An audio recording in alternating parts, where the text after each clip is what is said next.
전국의 시청자 여러분, 워터법담 스님의 술술 풀립니다를 시작하겠습니다. 의다같이 인사하겠습니다. 완전히 술술 풀립니다. 네, 오늘은 여러분들께 부자 되기 위한 4가지 방법에 관해서 말씀을 드리겠습니다. 먼저 공지사항 전하겠습니다.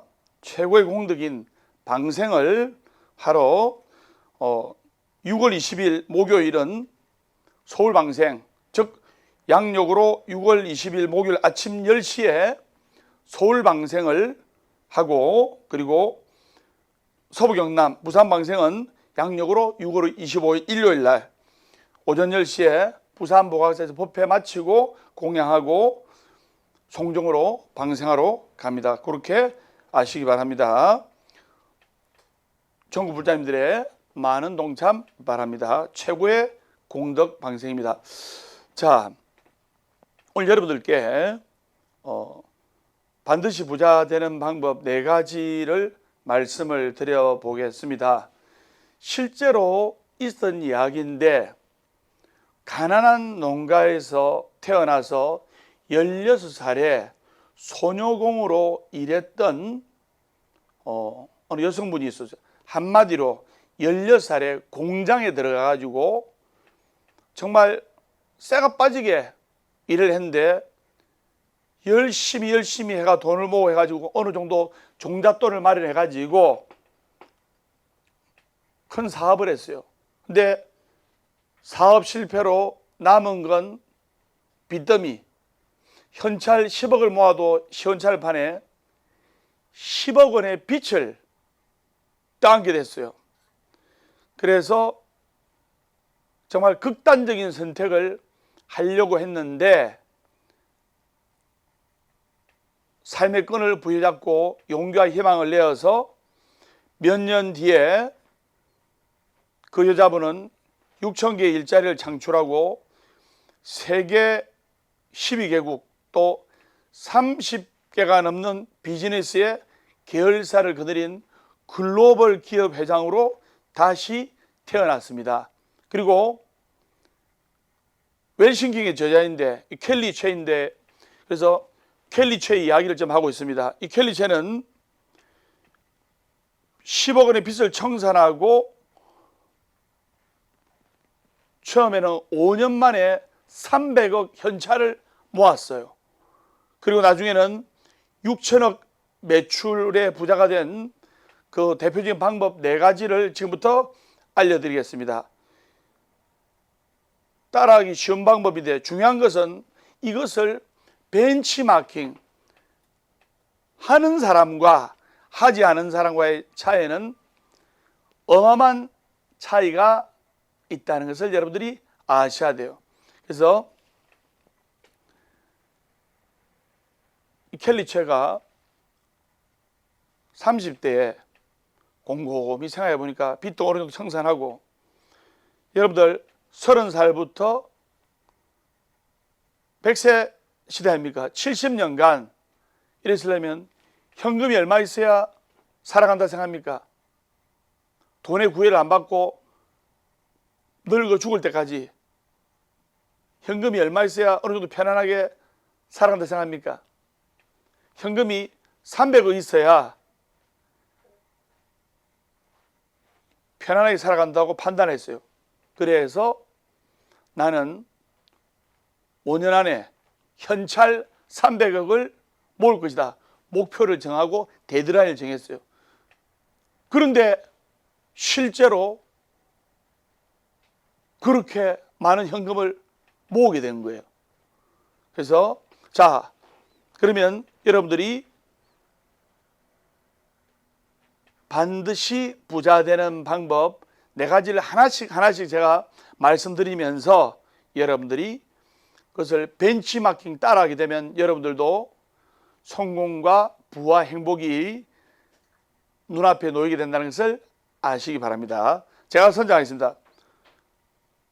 첫째, 분명한 목표를 세워라. 분명한 목표를 세워야 됩니다. 운전할 때 가장 먼저 하는 일이 내비게이션의 목적지를 입력하는 겁니다. 그래서 부산에서 서울 올 때, 서울 강남 보강사 올 때 내비게이션에 서초구 양재동 107-2번지 입력을 했잖아요. 그렇게 해가지고 무사히 이렇게 서울 강남 보강사 온 것처럼 우리가 가장 먼저 해야 될 일은 분명한 목표를 세우는 겁니다. 그 때문에 이렇듯 명확한 목표는 내비게이션의 목적지를 입력하고, 그리고 내비게이션의 목적지를 입력한 다음에 자율주행하는 것과 똑같습니다. 다시 말해서 삶에 강력한 신념을 심는 거예요. 많은 분들이 법담 스님 보고 신념이 강하다 이런 말씀하시는데, 신념이 강하다 그 말도 맞지만 불보살림에 대한 믿음이 더 강한 거예요. 신념이 100이면 믿음은 무한대란 말이 있습니다. 반드시 해내고야 말겠다는 신념이 100이면 불보살에 대한 강력한 믿음, 그 믿음의 공덕은 무한대라는 것을 아셔야 돼요. 그 스님은 어떤 정보가 들어오면 한번 검토해 볼까 이러면서 좋은 인연과 좋은 결과를 내는 거예요. 그래서 단순히 그냥 잘 살고 싶다, 성공하고 싶다, 부자 되고 싶다, 이것은 막연한 꿈에 불과한 거예요. 정확한 목표를 세워야 돼요. 분명한 목표. 가장 명확한 건 뭐냐? 숫자예요, 숫자. 그래서 현찰 1억이 있어도 부자라 생각하는 사람이 있고, 현찰 10억이 있어도 부자라 생각하는 사람이 있고, 현찰 100억이 있어도 부자라고 생각하지 않는 사람이 있단 말입니다.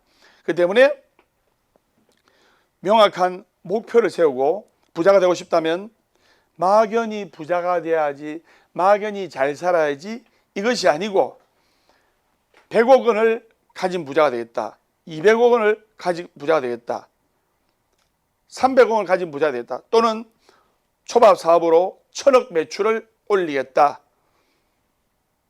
그리고 1000억 매출을 올린 다음에 어렵고 소외된 이웃들에게 많은 도움을 주는 그런 기업의 대표가 되겠다. 이런 수치와 명확한 목표를 세우는 것이야말로 정말로 중요한 겁니다.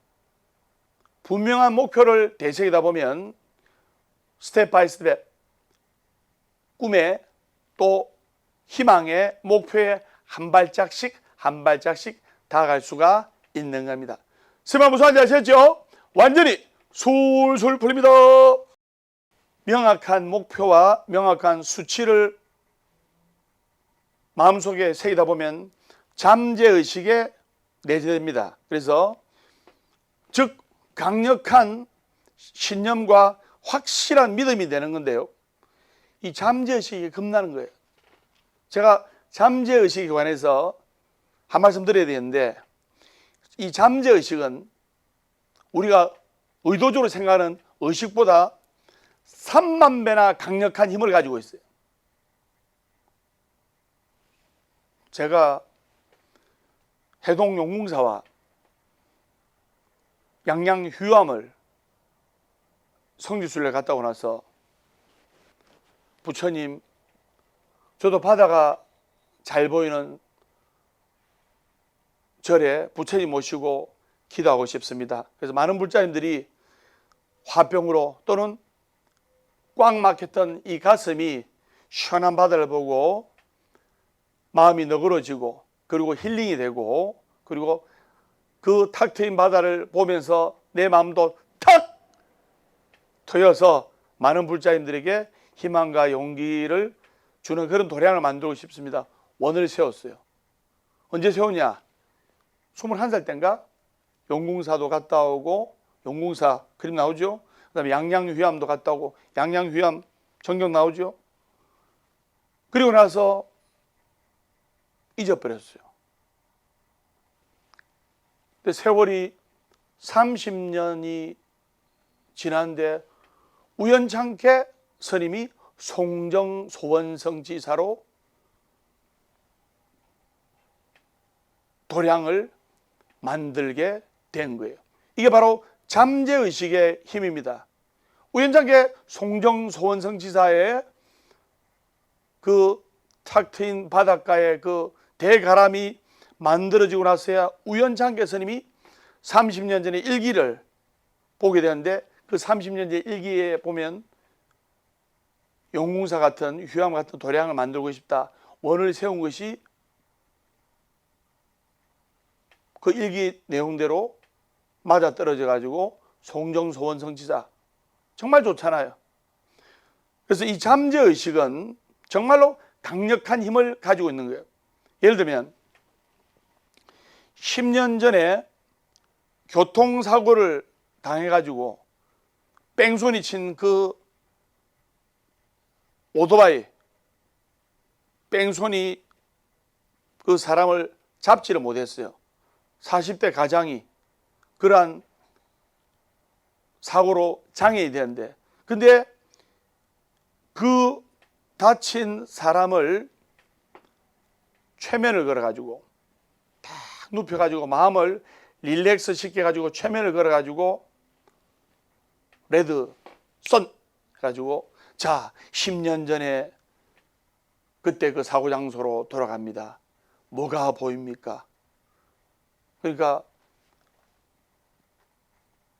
오토바이로 크게 다친 그 사람이 멀리서 오토바이가 다가옵니다. 저를 치고 달아납니다. 하니까 최면술사가 그러면 오토바이 색깔은 뭡니까? 그리고 오토바이 운전자의 헬멧의 색깔은 뭡니까? 하니까 정말 잊고 있었던 그 기억이 잠재의식을 통해 가지고 그 뺑소니 오토바이 운전자의 헬멧 색깔, 그 다음에 오토바이 남바, 그까지 다 기억해서 그 뺑소니 오토바이 운전자를 10년 만에 찾아내서 잡은 거예요.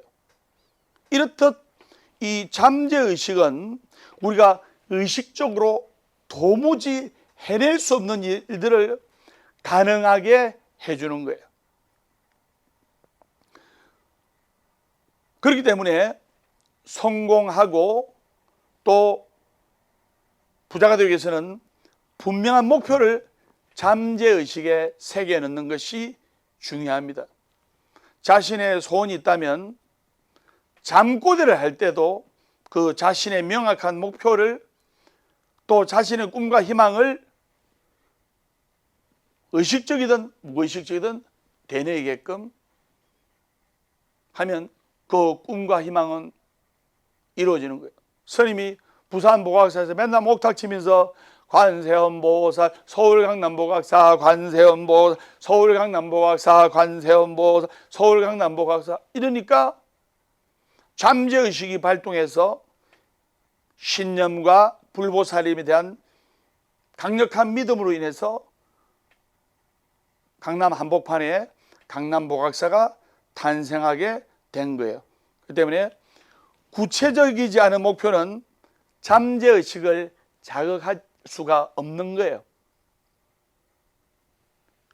구체적인 목표, 명확한 목표, 그래서 분명하고 명확한 목표만이 잠재의식을 감동할 수가 있는 거예요.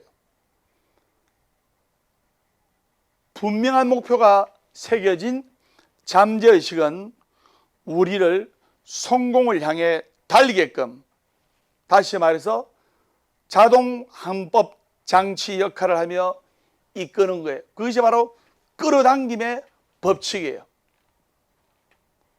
잠재의식은 우리가 무엇을 해야 할지, 어떻게 해야 할지 알려주는 거예요. 그래서 잠재의식에 몸과 마음을 맡기고 앞으로 날아가면 됩니다. 그러니까 나는 5년 안에 100억을 모으는 부자가 되겠다. 이렇게 잠재의식에 자기 자신을 맡기고 열심히 정진하고 정진하면 그 잠재의식에 의해서 우리 몸과 마음이 자동 항법 장치로 인해서 몸과 마음이 거기로 가는 거예요. 거기에 관한 실화를 지금부터 이야기해 드리도록 하겠습니다. 여러분들 마스크의 주인공 짐 캐리 아시죠? 예. 그 짐 캐리가 29살 때까지 무명 배우였어요. 무명 배우였는데 그 무명 배우였는데 불구하고 마음속의 꿈과 희망을 잃지를 않았어요.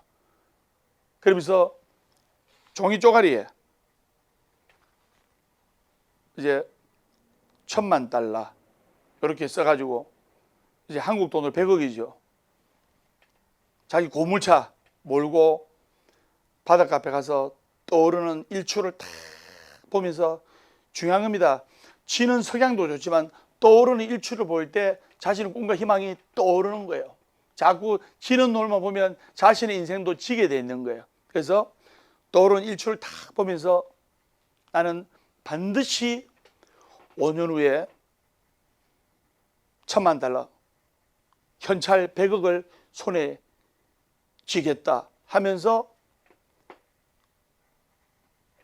100억 운전할 때도 100억 돈이 쥐뿔도 없었는데 라면 끓여 먹을 때도 100억 하면서 잠재의식에 자신의 꿈과 희망을 새겨놓은 거예요. 근데 중요한 것은 데드라인을 정한 거예요. 목표의 데드라인 뭐냐? 5년 만에 자신의 목표를 이루는데 꿈과 희망을 이루는데 30년이 걸릴 수도 있고 50년이 걸릴 수도 있고 근데 목표의 데드라인을 정해야 되는 거예요. 근데 아무리 생각해도 100억이하고 10억도 버릴 상황이 안 돼. 그렇지만은 반드시 해내고 있다는 그 잠재의식 속에 떠오르는 일출을 보면 수시로 자신의 마음을 잡으면서 반드시 5년 안에 100억을 벌고 말겠다. 100억을 버린 다음에 어렵고 소외된 이웃들에게 회양하는 삶을 살겠다. 그런데 우연찮게 마스크라는 영화의 주인공으로 캐스팅돼 가지고 무명의 배우였기 때문에 처음에 출연료도 얼마 받지 못했어요. 근데 런닝 개런티로 다시 말해서 영화가 흥행하면 흥행할수록 표 한 장당 뭐 예를 들어 100원씩 주인공한테 돌아가는 이런 캐시백 비슷하게 해가지고 그 런닝 개런티를 하지 않습니까? 자본주의 사회는 인센티브 제도가 있어야 되는 거예요. 북한이 왜 망합니까? 열심히 하나 열심히 안 하나 잠 안 자고 열심히 해도 강냉이 한 개, 탱자탱자 놀면서 해도 강냉이 한 개. 열심히 하겠어? 열심히 안 하지. 그러니까 망하잖아요. 자본주의 사회는 잠 안 자고 열심히 하면 열심히 한 거 이상으로 인센티브가 들어오잖아요. 중요한 겁니다. 그래서 그 마스크라는 영화가 초대박이 나가지고 정확하게 5년 후에 $10,000,000를 손에 쥔 거예요. 100억을 손에 쥐게 된 겁니다. 자신의 꿈과 희망과 이상이 데드라인을 통해서 현실이 된 거예요. 저도 재미삼아 서울에서 부산 내려갈 때 운전하시는 분들이 몸이 되게 피곤하셔가지고 그럼 내가 운전할게요. 법담 스님이 술술 풀리게끔 운전할게요 하면서 주무세요. 운전하시는 분들 주무시게 하고 제가 목표의 데드라인을 재미삼아 부산 내려가는데 설렁설렁 가면 한 6시간 만에 가잖아요. 근데 데드라인을 4시간 딱 정해놓고 4시간 안에 부산 도착하겠다. 서울에서 부산까지 4시간 만에 도착하겠다. 4시간 좀 빨리 가는 겁니다. 맞죠? 그것도 술술 본 것처럼. 그래가지고 가는데 스태프들이 스님 이 휴게소에서 화장실 볼일 봐야 됩니다. 어허 시끄럽다. 4시간 만에 가인다. 휴게소 안 들리고 화장실 가는 거 참으세요. 해가지고 목표의 데드라인을 정해가지고 딱 달렸는데 스님이 운전을 빨리 안 하거든요. 근데 목표에 한계선을 적고 달렸는데 정말로 3시간 55분 만에 부산에 도착한 거예요. 우리 그때 운전할 때 굉장히 빨리 갔죠. 그래서 목표에 데드라인을 정해라. 막연하게 부자가 되고 싶다는 꿈을 꾸는 사람은 너무나 많이 있어요. 근데 이것은 언제까지 희망사항이에요. 그래서 언제까지 몇 년 안에 이루겠다는 데드라인을 정하는 사람은 거의 없다 이 말입니다. 나는 10억을 모으는 게 내 목표다. 100억을 모으는 게 내 목표다. 근데 언제까지? 20년 걸릴 수도 있고 30년 걸릴 수도 있고 50년 걸릴 수도 있단 말입니다. 그래서 그 데드라인을 잠재의식에 각인을 시키면서 그 뇌의 잠재의식 속에 인식이 될 때 바로 꿈과 희망과 이상이 현실이 되는 거예요. 그 인식이 없다 보면 차일피일 미루게 되는 거예요. 맞죠? 살을 빼겠다 하더라도 언제까지, 몇 월 달까지 똥배를 빼겠다. 언제까지 살을 빼겠다. 또 언제까지 몇 킬로를 빼겠다. 그러면 언제까지 몇 킬로를 빼겠다 하면 한 달 동안에 쪼개서 일주일에 1kg씩 빼겠다. 여러분들 일주일에 1kg씩 한 달이면 4kg예요. 약 1년이면 40kg가 빠지는 거예요. 그래서 그 목표와 데드라인을 정할 때 여러분의 꿈과 희망과 현실이 빨리 이루어질 수가 있는 거예요. 그래서 켈리 저그분은 5년 안에 300억 원의 재산을 모으겠다.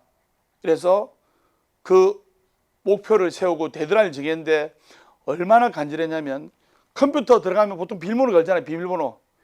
비밀번호도 300억. 통장 비밀번호도 300억. 하루에 수백 분의 그 목표를 상기를 시키게끔 열심히 정진한 결과 켈리체는 바로 그 꿈을 현실화를 시킬 수가 있었던 거예요. 조금 이따 이야기했지만은 이영자 보살님이 암에 걸려 죽어가는 동생, 이미자 동생을 법담선 믿고 불보살님에 대한 가피를 믿고 반드시 살리겠다는 잠재의식과 확신을 가지고 기도를 한 결과 그 동생이 기적적으로 암이 완치가 된 거예요. 그래서 내 아들이 반드시 잘 된다. 내 딸이 반드시 몇 년 안에 시집을 간다. 그런 목표와 데드라인을 가지고 열심히 정진할 때 여러분들 꿈이, 현실이, 희망이 빨리 앞당겨진다는 것을 아셔야 됩니다. 세마 무슨 말인지 아셨죠? 완전히 술술 풀립니다. 세 번째, 목표가 이루어진 모습을 구체적으로 상상하라. 분명한 목표와 데드라인을 세운 것만으로도 부자의 반열에 한 발자국 들어섰지만은 그 이루고 싶은 목표를 구체적으로 상상해야 됩니다. 우리가 건물을 지을 때 반드시 조감도가 들어갑니다. 그 조감도가 있을 때 중요한 겁니다. 조감도를 많은 돈을 들여가지고 그 조감도를 멋지게 만들수록 그 건물의 빌딩이 멋지게 탄생하는 거예요. 왜? 조감도를 비싼 돈을 들여가지고 멋지게 만들었어요. 컴퓨터 그래픽으로. 그러면 그것을 보고 하루 종일 보고 일하시는 인부들이 형상의 시각화, 그것을 보고 그대로 건물과 빌딩을 짓는 거예요. 그런데 조감도를 대충 그리면 형상의 시각화되는 그 건물도 멋진 모습이 안 나오는 거예요. 조감도를 잘 그려야 됩니다. 그래서 목표가 이루어진 모습을 구체적으로 상상을 해야 됩니다. 내가 5년 후에 어떤 집에 살고 있을 것이며 또 어디에 있는 어떤 회사에서 어떤 일을 하고 있을지 우리가 아주 자세히 상상을 해야 되는 거예요. 법담스님은 5년 후에 어디에 있느냐? 법담스님 5년 후에 전 세계를 다니면서 법문을 하고 있습니다. 그것이 눈에 선합니다. 그래서 이게 바로 뭐냐면 시각화 훈련입니다. 시각화 훈련. 정말 경찰 공무원이 간절하게 되고 싶은 분은 경찰 공무원의 제복을, 지금 합격은 안 했지만 경찰 공무원 제복을 집에 딱 걸어놓고 경찰 공무원 공부를 하면서 나는 반드시 저렇게 경찰 공무원 시험에 합격해서 경찰 공무원 제복을 입을 것이다 하면서 형상의 시각화를 하고, 그리고 목표가 이루어져서 즐거워하고 행복해하는 나의 모습을 구체적으로 상상하면 몸에서 베타엔돌핀이 나오고, 그리고 이것을 머릿속에 동영상으로 상상하듯이 시각하면 우리에게 큰 동기부여가 되는 거예요. 법담스님도 그렇게 형상의 시각화, 목표와 데드라인을 정해서 열심히 기도한 결과 대구보학사, 진주보학사, 송정소원성지사, 해운대보학사, 서울 강남보학사, 부산보학사, 어떤 데는 절 이름을 다 못 외울 때가 있습니다. 그 외에 수많은 보학사, 포교원이 이렇게 만들어져서 108도량 대보학사가 되고 있는 거예요. 그래서 동기부여. 그래서 우리의 뇌와 잠재의식은 동기부여를 할 때 더 열정적으로 우리를 움직이는 거예요. 대부분 성공한 사람은 상상력이 뛰어납니다. 상상을 하는 데는 돈이 들지 않지 않습니까? 맞죠? 그래서 상상을 통해, 좋은 방향으로 상상을 통해 시각화된 것들은 추상적인 것보다 훨씬 쉽고 빠르게 잠재의식 속으로 각인이 되고 새겨지는 거예요. 나는 반드시 한 달 안에 똥배를 빼겠다. 나는 반드시 몇 개월 안에 건강이 좋아지겠다. 이렇게 구체적으로 데드라인을 정하고 목표가 이루어진 모습을 구체적으로 상상할 때 잠재의식의 자동 항법 장치가 더욱 강력해진다 이 말입니다. 그리고 네 번째, 목표를 이루기 위해서 액션을 해야 됩니다. 가만히 앉아가지고 감나무에 감 떨어지기를 바라면 안 돼요. 감나무에 감이 떨어지려면 액션을 취해야 돼요. 실행을 해야 돼요. 감나무를 막 셀이 흔들어 보던가 막. 당장 여러분들이 성공하고 그 목표에 이루고자 하는 돈을 벌고 싶다면 움직여야 돼요. 가만히 상상만 돼도 되는 게 아닙니다. 부자 아빠, 가난한 아빠 보면, 가난한 아빠는 어떤 정보가 들어오면 뭐 그런 게 어딨어? 그런 거 필요 없어. 부자 아빠는 이런 정보 들어왔는데 한번 검토해볼까? 하면서 한번 점검합니다. 그런 포용하는 마음을 가질 때, 수용하는 마음을 가질 때 좋은 결과와 꿈과 희망이 이루어질 확률이 굉장히 높다 이 말입니다. 심한 무슨 말인지 아시겠죠? 완전히 술술 풀립니다. 그리고 여러분들이 부자가 되든 재벌이 되든 잘 살든 우리가 어려운 사람들 위해서 회양하는 삶을 살아야 됩니다. 제가 보양지는 한번 외우도록 하겠습니다. 보호해양지는 옴삼마라 삼마라 미만나 사라마하자그라바라옴 옴삼마라 삼마라 미만나 사라마하자그라바라옴 옴삼마라 삼마라 미만나 사라마하자그라바라옴.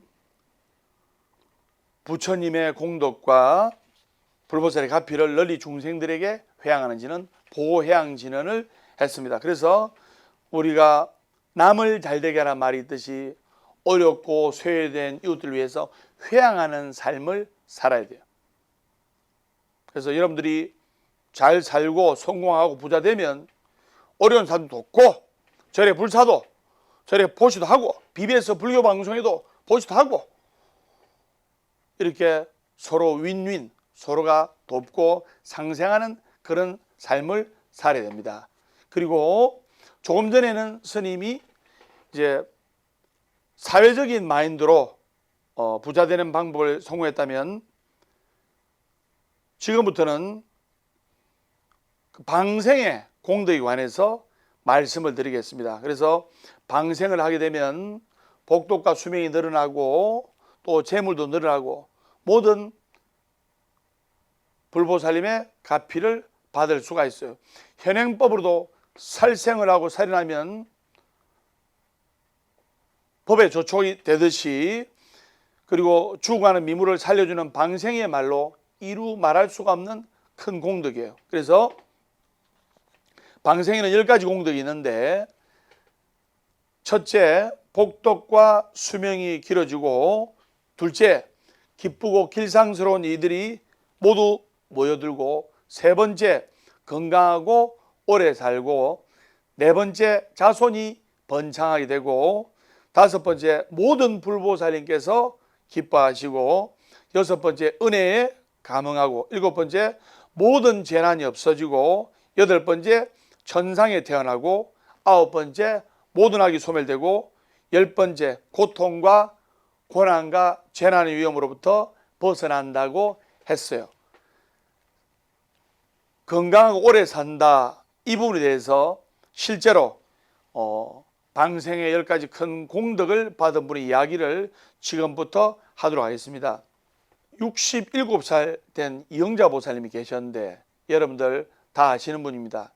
이분이 절에 와가지고 법담 스님을 만나고 이제 소원을 이야기를 했는데 보통 60대 나이 되면 스님 우리 남편 잘 되고 우리 아들 잘 되고 우리 딸 좋은 년 만나서 시집가고 이쁜 손자 낳고 우리 가족들 내 아들 딸들 잘 되게 해 주십시오. 보통 이게 소원이 뻔한 거 아닙니까? 손자 손녀들 잘 되게 해 주십시오. 그런데 스님 저는 다른 소원 없습니다. 내 막내 동생 이미자 45살 12년 차이가 나는 거예요. 이영자 보살님과 67살 된 이영자 보살님과 45살 된 동생 이미자 막내 동생과 12살 띠동갑인데 같은 닭띠인데 유방암에 걸렸다는 거예요. 그래서 그 유방암이 왼쪽 가슴 쪽으로 이래가지고 이제 암이 전이가 많이 돼가지고 뇌까지 전이가 되면 이제 끝나는 거예요. 그래서 병원에서는 정말 힘들다 이런 말을 청천벽력 같은 말을 들은 이영자 보살님이 스님한테 와서 어떻게 하면 우리 동생이 45살밖에 안 됐는데 건강이 좋아지고 이영자 보살님께서 말씀하시기를 이미자 내 동생 그다음에 내 조카들이 잘 풀리고 특히 암에 걸린 내 동생이 나을 수 있을까요? 그래서 법담 스님이 그럼 우리가 동생을 위해서 같이 방생을 하자. 매달 방생을 하는데 그래서 강이든 바다든 상황에 맞춰가지고 스님과 같이 방생을 하자. 스님은 기도 열심히 해드리겠습니다. 법담 스님이 해야 될 것은 기도 열심히 하는 거 아닙니까? 그래서 1년 가까이를 이제 방생을 하게 되는데 처음에 이미자 45살 된 여동생이 왔을 때 정말 항암 치료로 머리칼도 다 빠지고 한눈에 암이 지중한 환자라는 눈에 표가 났어요. 아이고 힘들겠네 이런 생각이 느낄 정도로 그리고 한 달에 한 번 정도 큰언니 이영자 보살님 따라 또 한 달에 한 번 이렇게 와서 108배도 못합니다. 3배 정도 하고 그리고 법담 스님이 악수도 해드리고 반드시 살 수 있다. 반드시 나을 수 있다. 그리고 있는 데서 기도와 축원을 해드리고 용기와 희망을 드리고 이랬어요. 또 이영자 보살님 스님 따라 울면서 우리 막동이 스님 꽁 좀 낫게 해주십시오. 그 제가 따져 물었어요. 아니 보살님, 자식도 아닌데 물론 동생이 낫기를 바라는 게 언니 마음이지만 어떻게 아들 딸 신경 쓰는 것보다도 더 이렇게 신경 씁니까? 도대체 막내 동생하고 어떤 사이입니까? 어떤 지중한 인연입니까? 그러니까 하시는 말씀이, 스님 제가 어릴 때 자식처럼 업어 키웠습니다. 근데 12살 차이니까 이영자 보살이 20살이면 동생, 막내 동생 이미자 보살이 몇 살입니까? 8살. 20살 언니면 8살 동생 업어 키울 수 있잖아요. 그러니까 부모님이 일찍 여의시고 부모님 같은 존재로서 막내 동생을 자식처럼 키운 거예요. 그러니까 단순히 동생이 아니고 자식 같은 존재예요. 그 말을 들으니까 이제 이해가 되더라고요. 그러니까 동생에 대한 그 애착, 그리고 동생에 대한 그 사랑이 일반 형제들하고 틀린 거예요. 말이 언니 동생이지 보니까 엄마하고 딸 같은 존재예요. 그래서 울면서 방생하고, 처음에 이영자 보살님도 저래 왔을 때 표정이 안 좋았어요. 가족이 암에 걸려가지고 사경을 헤매는데 표정이 좋겠습니까? 그래서 매달 방생을 하고, 또 부산 송정 소원성때 와서도 방생하고, 서울 강남보각사, 부산 보각사, 대구 보각사, 진주 보각사, 전국 보각사에서 방생하고 기도하고 했는데, 한 달에 한 번 정도 올 때마다 막내 동생 이미자 보살이 혈색이 좋아지더라고요. 방생한 지 한 8개월 정도 지났는데 어느 날 왔는데 죽음을 앞둔 그 동생이 좀 몰랐어요. 너무 건강해지고 살이 찌고 쾌차한 모습으로 이미자 보살님이 오셔가지고, 그때 스님이 이분 지금처럼 이영자 보살님과 스님과 또 이미자 보살님이 같이 기도를 삼위일체로 기도하면 쾌차하겠다는 확신을 가지게 된 거예요.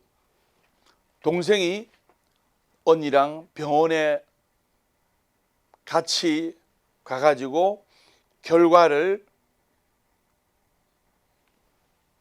의사 선생님께 들은 결과 암이 완전히 나았고 암덩어리가 사라졌다. 암덩어리가 사라진 게 완전히 나은 거 아닙니까?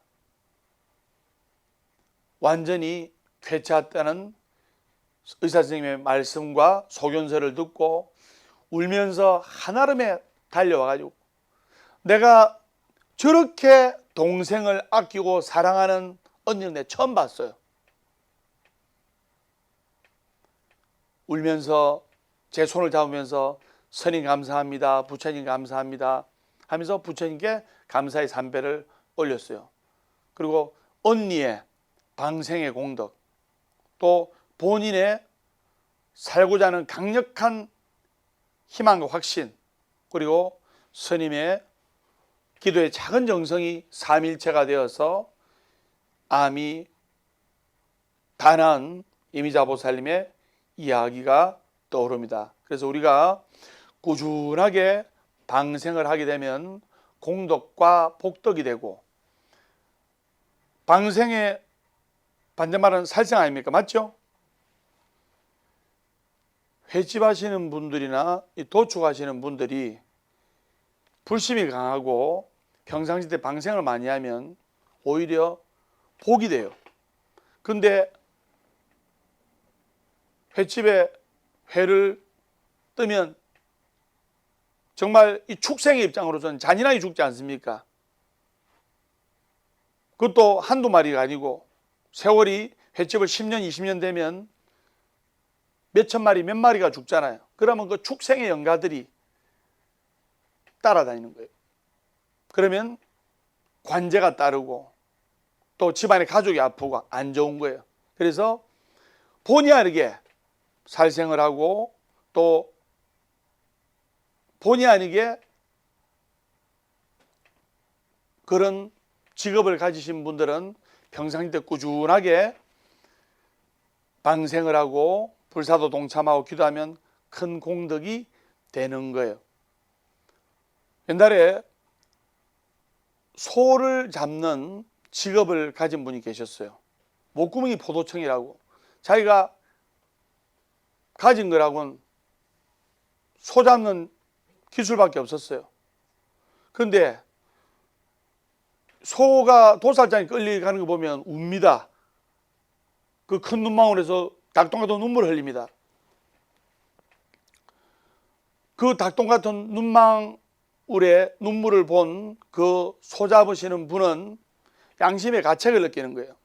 그래가지고 소는 머리에서부터 다리까지 버릴 게 없잖아요. 꼬랑댕이도 뭐 꼬리곰탕 이렇게 하잖아요. 근데 소를 잡은 지 한 3년이 지나니까 소가 밤마다 꿈이 나타나가지고 소들이 눈을 부릅뜨리면서 네 내를 죽였지, 너도 한번 죽어봐라 하면서 소한테 물어뜯기고 소한테 밟히고 소한테 잔인하게 밟혀가 죽는 그 악몽이 끊이지 않는 거예요. 사람이 밤에 잠을 못 자고 악몽에 시달리면 가위에 눌리게 되고 살이 자꾸 빠지는 거예요. 그래서 피골이 상접하게 된 거예요. 몸무게도 한 20kg 정도 빠지고 너무 괴로운 거예요. 그래서 자기 다니는 절에 이제 스님을 칭견해 가지고 스님께 자초지행을 이야기를 했어요. 그러자 스님께서 그 처사님의 상황과 처사님의 처해진 이야기를 들어보니까 스님께서 하시는 말씀이 그 소를 잡는 처사님에게 어떻게 이야기하냐면 그 사님께서는 왜 천도하는 마음으로 소를 잡지를 않고 진심을 가지고 소를 잡습니까? 사람이 업이 많아서 축생으로 태어나면 소로 태어날 확률이 굉장히 높습니다. 그러면 그 소에게 소야, 네가 전생에 업이 많아서 축생의 몸으로 태어났는데 부디 극락왕생하거라. 기도하는 마음으로 소를 잡으십시오. 그 말을 듣고 그 거사님이 한 생각 깨친 바가 있어가지고 그때부터 그 거사님은 소를 잡을 때 그전에는 잔인하게 소를 잡았지만은 스님의 법문을 들은 뒤로부터 그 소를 보면서 소를 잡기 전에 10분간 기도하면서 소야 부디 축생의 몸을 벗고 극락왕생하거라 이렇게 진심으로 천도하는 마음으로 소를 잡았어요. 그렇게 한 달 정도 지나니까 그 소에 짓밟히고 물어뜯기고 소에 밟혀 죽는 그 악몽과 고통의 꿈에서 벗어나게 된 거예요. 그리고 세월이 흘러 그 거사님이 건강이 완전히 좋아지시고 그리고 98세까지 장수를 했어요. 그리고 그 거사님이 절실한 불자와 그리고 절실한 불법의 기를 해서 자기가 죽을 때 화장을 해라 했어요. 그래서 화장을 했는데 그 거사님의 몸에서 사리가 나온 거예요. 나의 마음이 극락도 만들고 지옥도 만드는 거예요. 잔인한 진심을 가지고 소를 잡았을 때는 그 업보를 받았지만 정말로 소를 측은지심 불쌍하게 생각해서 소를 극락왕생하겠다는 스님의 마음으로 천도하는 마음으로 소를 잡은 결과 또 참마음을 깨닫게 된 거예요. 일체가 유심조라. 그래서 모든 것이 나의 마음으로서 말미암아 행복도 내가 만들고 불행도 내가 만들고 그리고 행복과 불행은 결코 다른 사람이 만드는 것이 아니고 바로 내가 만든다는 것을 아셔야 됩니다. 그래서 우리가 방생을 꾸준하게 해서 여러분이 성공하고 잘 되고 또 건강도 좋아지고 그리고 좋은 인연들이 모여서 여러분들이 공덕과 복덕을 받으셔서 술술 풀리는 인생이 되시기를 기원합니다. 그래서 우리가 십장생이라는 그림을 보면 그 십장생 중에 소나무, 그 다음에 학도 오래 살지요. 또 거북이 있지 않습니까? 우리가 거북이를 방생을 하면 그 거북이는 물에 뛰어오면 반드시 나와가지고 쳐다봅니다. 방생을 한 시주야를 쳐다봅니다. 왜? 은혜 갚으려고. 다음 생이라도 은혜를 갚으려고 물에서 나와서 쳐다봅니다.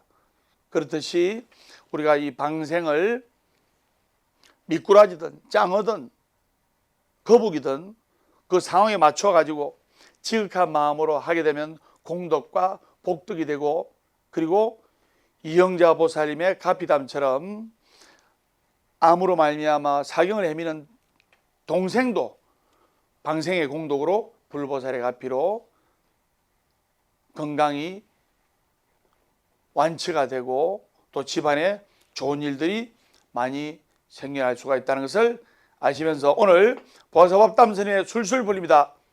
여기까지 하겠습니다. 다음 시간에 밝고 건강한 모습으로 뵙도록 하겠습니다. 우리 다 같이 인사하겠습니다. 완전히 술술 불립니다. 제가 저희 동생이 아파갖고 병원에 치료를 받는 중이었어요. 유방암이라고 선고받았어요. 네, 선고받았는데 치료를 잘 해야 전이가 안 되지. 그렇지 않으면 전이가 내려온다고. 전이가 빨리 이 젊은 설기이기 때문에 이 전이가 속도가 빠르다고 원장이 그러셨어요.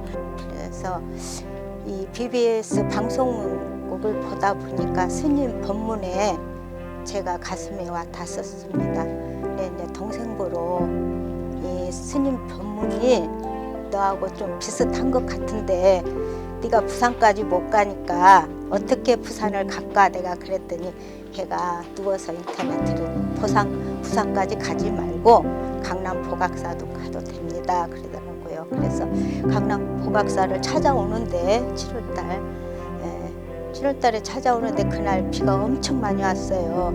근데 하늘이나 부처님이 제 마음을 아는 것 같았어요. 제 마음에 비가.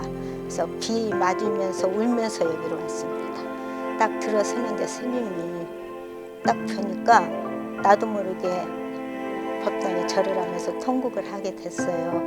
그래서 스님, 이래서 우리 동생이 암이라고 해서 암 치료를 받고 있는데 어떻게 했으면 우리 동생을 놨을까요? 그랬더니 스님이 한번 동생을 뵈야 된다고, 상태를 봐야 된다고 그래서 우리 동생을 데리고 보각사를 또 왔습니다. 했더니 스님 말씀이 우리 동생을 보더만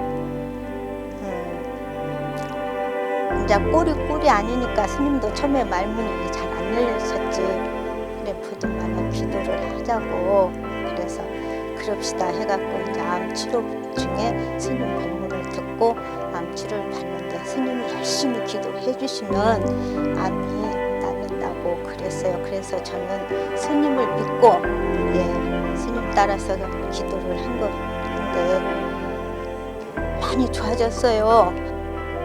너무너무 우리 스님이 기도를 열심히 해주시니까 저도 어쩔 수 없이 삼배를 하게 되고 스님을 따라야죠.